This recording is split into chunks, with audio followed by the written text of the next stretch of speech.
you have your seat. This morning we're going to be talking about Dele Farotimi. Somebody should please show him this video in their next visit. Oga, you are a gem. You freaking touched some nerves. I'm beginning to think you deliberately sacrificed yourself to expose these people. Twale, see! After God, you are my role model. This thing where you do, I see him. How else would you have proved how corrupt and dirty the judiciary is without touching these nerves? You write the drama, explain the film before they come and act them. See, we are not shocked. You know, we are clamoring for your safety because we know that they are fighting you with your hands tied behind your back. We know say you ready for this fight, but let them leave your hand. May you... You even said one Agbaya have been employed, different human rights have been brought over to speak against you. Oh guys, it's happening, no? It's happening! After Babalola Su say me they not sell book again, they still sell am. He said after Babalola Su say me all the money when they sell for the book me they can't give up. He said after Babalola Su say me they come on you for lawyer. You freaking touched some nerves. I wanna be like you when I grow. They never wrote this. I stand for you. No, man, you be. Where the rest go use their quick set firewood. No get what that they take and do. Just know we have not forgotten you. We will not forget you. That great day is coming. That's for me. That great day. Nigerians will not forget you. There's corruption in the judicial system of Nigeria. You have said it, we have seen it, in fact you have proved it. You have used yourself to lure all of them out. We see them clearly now. Cowards in comrades outfits, criminals with lawyers outfits, poor, dirty stinking people. How can go kill all of them, okay? God give you strength. Babalola probably shouldn't have taken this route. He too would be reflecting on whether this is the best course of action. I've seen the book, I've read portions of it. Yes, it might be very difficult for the old man himself, but he should have reflected a lot more deeply and taken a different route. I think he went for the kill. Dele himself is a tough nut for those of us who know him. Yeah. I think he's prepared for this and is ready for him. I mean, and that's the point that I also share, Eti, that I think a lot of the people who have commented about this in the public, especially the lawyers, they seem to underestimate Mr. Farotimi's resolve. Correct. You know, I mean, we can determine, we don't know, you know, the judge and the court, we sort out the issues, but it is very clear that Mr. Farotimi knows what he's doing. I'm sure he has something he will bring up in the court and people will be saying, Dele, you again. Well, that's why we have Mr. Exactly, to help us clear out the legal issues. And the first thing I wanted to address, Mr. Wali, is, you know, in addition to whatever else you like to say, is that so there's a bit of confusion about this idea of criminal defamation. I have had lawyers say that, as a matter of fact, criminal defamation is out of the books. There's a court of appeal ruling, there's a Supreme Court ruling. I've also had lawyers, actually, Mr. Fimfalano said that there are 2 states in Nigeria that have removed and have criminalized criminal defamation, you know, Edo and Lagos. So my first question, if you could help us, Mr. Wali, is, what is the situation? Is there criminal defamation still? Is it still, I don't know what's the language I use in law. Is this still something that somebody can be charged with in Nigeria today? Thank you so much for the question. Indeed, in Nigeria today, criminal defamation is an offense. It is provided for in the Criminal Procedure Act, which is applicable in the southern states that have adopted and domesticated it, and also in the Criminal Procedure Code applicable in the northern states that have domesticated it. These laws, although federal in nature, are meant to actually apply to states that don't have their own primary criminal codes. But states like Lagos, for example, and Edo states who have gone on to, enact their own criminal codes have removed the provisions for criminal defamation. So in those 2 jurisdictions, you cannot charge for criminal jurisdiction. But I think even in Ekiti State, when we looked at the law itself, I mean, they also have their own criminal code. When we looked at it, they also don't have any provision for criminal defamation. But indeed, for the states who actually operate within these codes, you can be charged for criminal defamation. But I think what is important for people to understand is that regardless of the fact that it is there in the law, it's actually a misdemeanor. The offense for criminal defamation is just 1 year. If it is libel, it's just 2 years. So I personally don't see how criminal defamation... When they say, I'm sorry for, but when they say that, when you're 2 years in jail, that's a lot of time for anybody to be in jail. But I see your point. It does look like a lot of time, but by the legal stratas, it's still a misdemeanor. In 3 years to 7 or above is a felony, and then you go on up to capital punishment. But yes, it's a misdemeanor. 1 year or 2 years max. Sometimes you might even get an option of fine, but it's not provided for in the law itself. So I don't think that it is an adequate remedy anyway for defamation. First of all, it doesn't restore reputation. And secondly, and importantly, it doesn't really give you the remedy, because even if somebody spends 1 year or 2 years in prison, I don't think that really helps you. In fact, it might just be, it might worsen your matter. It might worsen you, because people are going to think that you're using state machinery. I think it is a civil process that actually gives you a rounded remedy, and allows it's more credible, it's more transparent, there's no involvement of the state, it is actually the party himself funding his own proceedings. But I think they've started filing civil suits. I think I've seen 1 or 2, and I think that it's impressive, because it's going to add to our jurisprudence, to our defamation jurisprudence. But there is a trend globally, and even in Nigeria, that's really sweeping against criminal defamation. Even her lordship Ogumiju at the Supreme Court, she once held that it is a trend that criminal defamation is really relegated now, because it doesn't serve any purpose. Frankly, it's become an oppressive tool, with time. So it was designed to be oppressive because the colonists brought it. I've been sure it was designed to be. Yes, but yeah, it doesn't have any utility today, frankly, as safe to intimidate and to punish before even deciding whether or not there's defamation. So I think that is the problem. But the civil route is just more transparent, and you get a more robust remedy. You get apologies, you get retraction, you get as much as you can compute for the damages.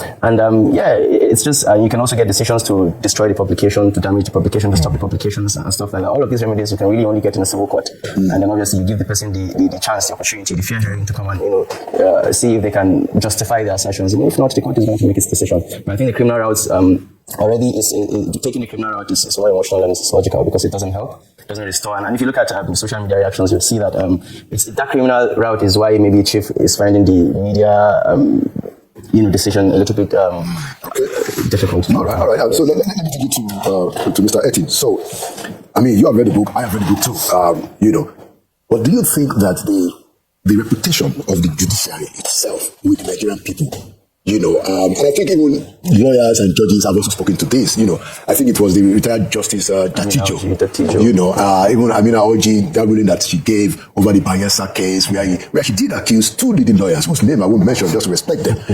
Said that what their action desecrated. Correct. The temple of justice, and that the motion that they filed, motion, the case that they brought was vexatious. Amina Oji, retired justice, said she had tears in her eyes reading that statement. So there are issues in the Nigerian judiciary. The question is, has this case worsened the situation in terms of the perception that Nigerians have about the judiciary? This case has reminded Nigerians once again of the ugliness in the judiciary, where every now and then a lot of people speak about it, lawyers speak about it, judges themselves speak about it, and Nigerians have almost become frustrated, throwing up their hands in the air. What else can we do? Every 4 years, especially during election petitions, we see Nigerians read meanings into all such cases in the court. So we have always known that there are issues in the judiciary. And Dele wrote about it in his book and cited examples. Very few people read the book, but now the book has become a global phenomenon. It became Amazon's bestseller last week. We didn't, nobody wanted that. People are looking for the book everywhere to read. So the judiciary itself is in trouble because of this case. I'm also worried about the political environment. It seems to be poisoning the political environment. Some people are saying that it is even the government that is behind Dele's travels. The way we read meanings into everything. So all sort of insinuations are going on out there, and creating once again impression that this is an era of intolerance. Big men hammering small men, government intimidating free speech and free thinkers and civil rights activists. So this is not a very good case. This shouldn't have happened. I just hope, my sense is that somewhere down the line, wisdom will prevail and Chief will come to a conclusion that this should be taken out of the court and settled amicably. Well, that is what maybe I'm hoping for. Exactly. I think part of the challenge, and I think Mr. Wali insinuated that point, is that already, Mr. Farotimi has had to be punished. Even when we get a chance, before we get a chance, whether this was actually defamatory or not, the man is being punished. Yes. One court said that, okay, we give him bail. The other one said no bail. But I want to take it back to Mr. Wali. So some lawyers have said that, Mr. Farotimi shouldn't have done that. He's a lawyer. You understand? But is there a potential professional misconduct? Well, maybe that's that's not before the court. So we can talk about that. It is before the LPDC. I think that I've seen a process before the Legal Practitioners Disciplinary Committee. Oh, I see. Yes. So it might be tricky to talk about anything that is subject. I understand that. Yes, but I would just like to say that anytime there's a case of this nature, as with any other case, frankly, it is actually the judiciary that's on trial, not the parties. Parties would come and go, but the judiciary remains, consistent. So it is difficult to reconcile or to tell the people that a magistrate court, an inferior court, whose processes are mostly dispensed with summarily and orally, first of all, refused to take an oral application for his bail. He had to go and come back. And twice now. Yes, I'll get to the second one. Okay. And during the process before he came back, for the second time, he went to the federal court. They charged him to the federal court under the Cyber Crimes Act, and he was able to get bail. I think it was orally. So for the magistrate court not to give bail for a misdemeanor, the court of summary jurisdiction, and for the federal court who usually insist on written applications to give bail, obviously there's an inconsistency that you just can't reconcile to the common man. Yeah. Okay, fine. We're confused. Yes, it is confusing. Okay, fine. We agree that put it in writing. They did put it in writing, and then they came, I think it was yesterday, they went to court, and then they moved the application, and then it was adjourned for 10 days for ruling. Even in the federal court, I'm a criminal defense attorney. I don't think I've ever gotten 10 days for ruling in the federal court. It's usually, if my lord cannot give it on that day, it's usually the next day or 2 days later.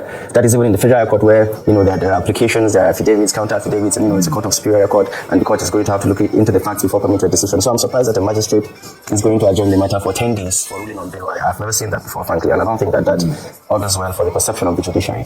And it all fits into the general perception that this is not ordinary matter. Yes. Yeah. Well, I know, but I don't think that government is involved. No, I don't think so, but I'm not the only one in this country. Of course. There are a lot of Nigerians are conspiracy theorists. Yeah. Many people in the obedient movement really think that the government is yes, but I know that the government is not involved. Look, just for purposes of recall, Chief Babalola was the lawyer of the federal government when they denied Lagos State their federal location for years after the ruling of the Supreme Court.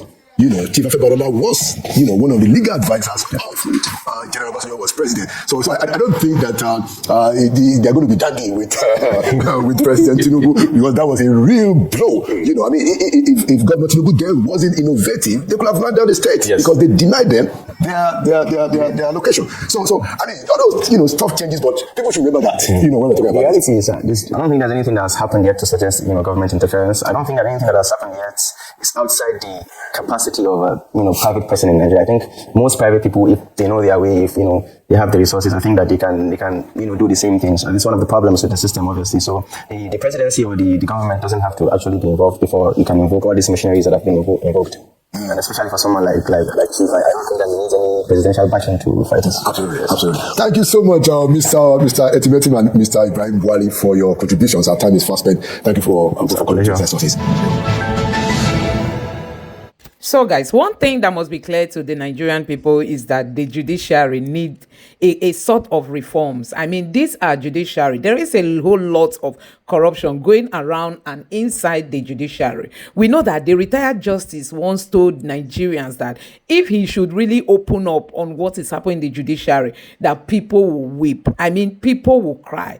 A whole lot of rot in the system. So, and that is why they want to crucify Mr. Dele Farotimi, because they feel he does not have much protection. He's just an ordinary citizen. But guess what? If the truth is to be said, I mean, if these lawyers and justice can just be fair to the Nigerian people to come out to tell the whole world what has been happening in the judiciary, you will know that what Mr. Dele Farotimi is saying is just a tip of the iceberg. The main thing is there unscratched. And that is why Dele Farotimi is saying nobody should cry for him, nobody should beg for him, nobody should go negotiate or solicitate for him, that he has his facts. He has his facts, and that he's going to prove his facts when the time comes. And that is why we are telling the powers that be. People who think they have influence, they have money, they have the judiciary, they have the police, they have all the security agents and the influence that is required to, to humiliate people. They should shield their sword and wait for Dele Farotimi to appear in court with his evidence. And like Mr. Kenneth Okonkwo has said, let nothing happen to Dele. We don't want to hear news that something happened to him and he became sick and then he did not wake up again. They should make sure that Dele Farotimi's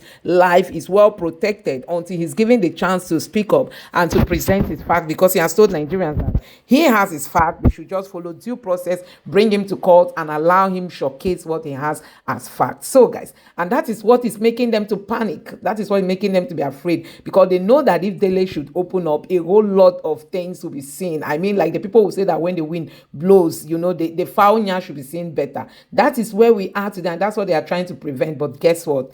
Mr. Dele Farotimi is a tough man. He knows that as a lawyer, he dare not come out to speak against people. You've not heard him speaking against individuals that you cannot trace anything to. Anybody he calls out, go and check. That person has a skeleton in his or her cupboard. This time around, we are waiting. Let them give him the opportunity to come out and say his mind, and let everything be cleared. Let me know what you think about this in the comment section below. Please don't forget to subscribe to the channel, turn on the notification bell. Please give this video a like so that YouTube can recommend it to others, and drop your thoughts in the comment section below. Thank you.